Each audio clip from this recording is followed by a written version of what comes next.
Government support for gender-neutral bathrooms has created a firestorm of controversy. News channels and radio shows argue over the issue with a lot of emotion, but little to no facts. Rulings are based on the state and the populace support. For example, conservative Texas has yet to incorporate gender-neutral bathrooms in their laws, while liberal Washington immediately incorporated gender-neutral bathroom into the law. It is important to understand the history and how each side has used their constitutional interpretations to support their views. The Williams Institute published the Gender Restrooms and Minority Stress Report stated there was discrimination in regions where laws and local rulings have not protected trans or non-binary people. The report included several surveys in which a majority of the participants had stated they experienced harassment, denial of service, or outright assault. However, the survey results were flawed or had been conducted in a dishonest manner. Surveys obtain large amounts of the data and generalize toward the population, but the report's surveys were only conducted in the LGBT communities, a non-randomized group. Those surveys may have misrepresented facts to slant results in the favor of gender-neutral bathrooms. Thus, it is possible that the report the Williams Institute published to show discrimination against trans and non-binary people can actually discredit the notion due to the unreliability of data of surveys that targeted a non-random group. Whether gender-neutral bathroom is within the Constitution or not depends on the perspective, research, or thoughts coming into the issue. Many states have taken a political stance, but some have gone as far to implement laws over gender-neutral bathrooms. For instance, North Carolina's General Assembly passed Session Law 2016-3 House Bill 2 that state that multiple occupancy bathrooms and changing facilities must be used by people based on their biological gender. Though some see this as a violation of individual rights, the bill clearly stated in Part 1 Section 1.2. Subsection A1, the term biological sex is the physical condition of male or female determined at birth. There are a few states that directly oppose the North Carolina's bill.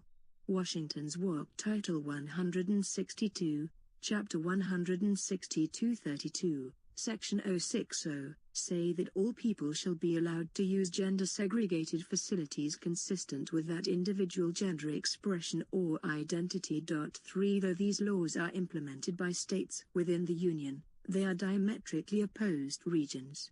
Generally, North Carolina is a more conservative region with traditional values, but Washington State a liberal region that seeks to expand their view of people's rights, so the laws are justified by each state's governmental view of the Constitution.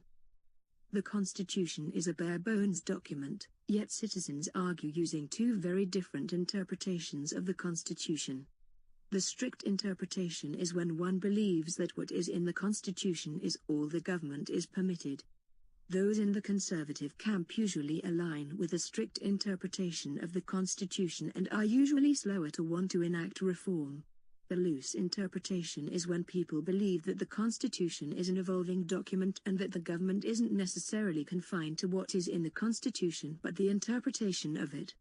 Liberals are usually loose interpreters that call for quick to radical change and vigorously expand their views of rights.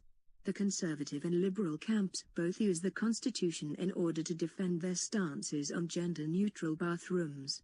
Conservatives say gender-neutral bathrooms will open the door for rapists and pedophiles to assault their victims, and in the conservative view this is endangering the populace and limiting parents' rights for their children in public bathroom.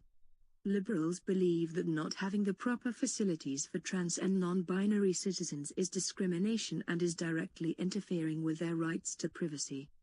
After doing research over gender-neutral bathrooms, my personal beliefs on the government overextending its power has been reinforced. I believe that the federal and state governments should leave gender-neutral bathrooms to the communities and businesses in the region to decide. Unlike the African American civil rights movement, the gender-neutral bathroom issue isn't within the federal government's jurisdiction because having bathrooms, gender-neutral or not, is a privilege of living in a first-world nation, not a right. Businesses and communities should be allowed to determine for themselves whether to have gender-neutral bathrooms based on people and their values. Each side forms their beliefs from the history and views of the Constitution, and these need to be respected through the democratic voting system. Thank you for listening to the 5 minutes and 11 seconds of Mr. TMB's gender-neutral bathrooms essay. If you're interested in this topic or you want to argue about the conflict, please post in the comments. If you want to listen to more, please like and subscribe. The sources that were quoted will be cited in the description.